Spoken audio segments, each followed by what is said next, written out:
नमस्कार। कभी सोचा है कि कैलेंडर पर कुछ तारीखें इतनी स्पेशल क्यों होती हैं?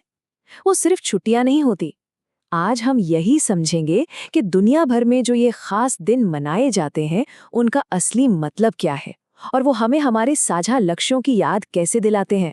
तो सवाल यही है, हम कैलेंडर पर कुछ तारीखों पर गोला क्यों लगा देते हैं? देखिए, ये सिर्फ कैलेंडर पर लिखी कोई आम तारीखें नहीं है। इनके पीछे ना एक बहुत गहरा मकसद छिपा होता है, एक कहानी होती है। असल में ये दिन एक तरह से पूरी दुनिया के लिए रिमाइंडर का काम करते हैं। ये हमें उन मुद्दों की याद दिलाते हैं जो हम सबके लिए, मतलब हम सभी के लिए मायने रखते हैं, फिर चाहे हम दुनिया के किसी भी कोने में क्यों ना हो। तो चलिए शुरुआत उस एक चीज से करते हैं जो हम सबको, मतलब पूरी दुनिया को जोड़ती है, हमारा प्लैनेट, हमारी धरती। इस सेक्शन में हम पर्यावरण से जुड़े दिनों और अपनी पृथ्वी के प्रति हमारी जो जिम्मेदारी है उसे समझेंगे। और इस पूरी जानकारी का आधार है ये स्रोत सामग्री जो आप देख रहे हैं। तो चलिए इसी के आधार पर देखते हैं कि पर्यावरण से जुड़े कौन कौन से जरूरी दिन हैं। अब यहाँ एक बड़ी दिलचस्प बात है, ये कि ये दिन आपस में कैसे जुड़े हुए हैं। देखिए, 21 मार्च को वर्ल्ड फॉरेस्ट्री डे है, जो जंगलों पर फोकस करता है। फिर आता है 5 जून, वर्ल्ड एनवायरनमेंट डे, जो हमें एक बड़े लेवल पर एक्शन लेने के लिए मोटिवेट करता है। और फिर 16 सितंबर को वर्ल्ड ओजोन डे, ये हमें ओजोन लेयर को बचाने में मिली एक बहुत बड़ी कामयाबी की याद दिलाता है। तो ये सारे दिन मिलकर ना एक ग्लोबल एक्शन की बात करते हैं। एक हेल्दी प्लैनेट के बाद अब बात करते हैं हेल्दी इंसानों की। तो हमारा अगला सेक्शन, हाँ, वो इंसानी सेहत और वेलबींग को डेडिकेटेड दिनों पर ही फोकस करेगा। अच्छा, स्क्रीन पर ये नंबर देखिए, 7।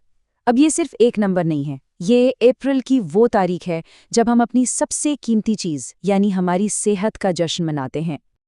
जी हाँ, 7 अप्रैल को वर्ल्ड हेल्थ डे ये अच्छी सेहत के अधिकार पर जोर देता है। फिर 21 जून को इंटरनेशनल योगा डे आता है, जो हमें तन और मन के बीच बैलेंस की अहमियत सिखाता है। और आखिर में 1 दिसंबर को वर्ल्ड एड्स डे, ये हमें इस ग्लोबल महामारी के खिलाफ एकजुट होने और अवेयरनेस फैलाने की याद दिलाता है। चलिए अब अपने तीसरे सेक्शन की तरफ बढ़ते हैं। ये सेक्शन उन दिनों के नाम हैं जो सोशल जस्टिस, ह्यूमन राइट्स और एक आज़ाद समाज के लिए खड़े हैं। नेल्सन मंडेला के ये शब्द इस सेक्शन के लिए एकदम परफेक्ट माहौल सेट करते हैं। ह्यूमन राइट्स हर इंसान की डिग्निटी के लिए, मतलब उसके सम्मान के लिए फंडामेंटल है। ये दिन हमें याद दिलाते हैं कि एक बेहतर समाज बनाने की लड़ाई अभी खत्म नहीं हुई है। जैसे 8 मार्च को इंटरनेशनल वुमेन्स डे, जो बराबरी के लिए इस लड़ाई का प्रतीक है। फिर 3 मई को वर्ल्ड प्रेस फ्रीडम डे, जो बताता है कि जानकारी की आज़ादी कितनी ज़रूरी है। और 10 दिसंबर ह्यूमन राइट्स डे, ये हमें याद दिलाता है कि ये अधिकार हर एक इंसान के लिए हैं, बिना किसी भेदभाव के। तो अब तक हमने बात की ग्लोबल दिनों की, लेकिन कुछ दिन ऐसे भी होते हैं जो किसी एक देश के लिए बहुत खास होते हैं। तो हमारे आखिरी सेक्शन में हम भारत के अपने यूनिक इतिहास, साइंस और लोगों का जश्न मनाने वाले दिनों पर फोकस करेंगे। और जैसा कि इस सोर्स मटेरियल में भी बताया गया है, भारत में भी ऐसे कई खास दिन हैं जो देश की पहचान और उसकी अचीवमेंट्स को सेलिब्रेट करते हैं। जैसे कि 12 जनवरी, स्वामी विवेकानंद का जन्मदिन। इस दिन नेशनल यूथ डे मनाया जाता है, जो देश के युवाओं को इंस्पायर करता है। फिर है 15 जनवरी, आर्मी डे, जो हमारी सेना की बहादुरी को सम्मान देता है। और 28 फरवरी को नेशनल साइंस डे, ये रमन इफेक्ट की खोज का जश्न मनाकर भारत की साइंटिफिक पावर को सलाम करता है। तो इन दोनों तरह के दिनों में आखिर फर्क क्या है?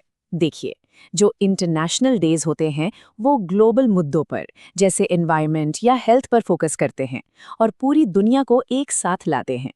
वहीं दूसरी तरफ जो नेशनल डेज हैं वो किसी एक देश के अपने इतिहास, कल्चर और अचीवमेंट्स का सम्मान करते हैं। तो आखिर में बात यह है कि ये सभी दिन, चाहे ग्लोबल हो या नेशनल, बहुत ज्यादा मायने रखते हैं। क्यों? क्योंकि ये हमें एजुकेट करते हैं, हमें एक बेहतर भविष्य के लिए एक्शन लेने के लिए इंस्पायर करते हैं, हमें अपनी हिस्ट्री से सिखाते हैं और एक बेहतर दुनिया बनाने में हमारी मदद करते हैं। तो अब एक सवाल सबके लिए, अगर एक नया वर्ल्ड डे बनाने का मौका मिले तो वो किस मकसद के लिए होगा? इस पर जरूर सोचिएगा। अगली बार तक सीखते रहिए।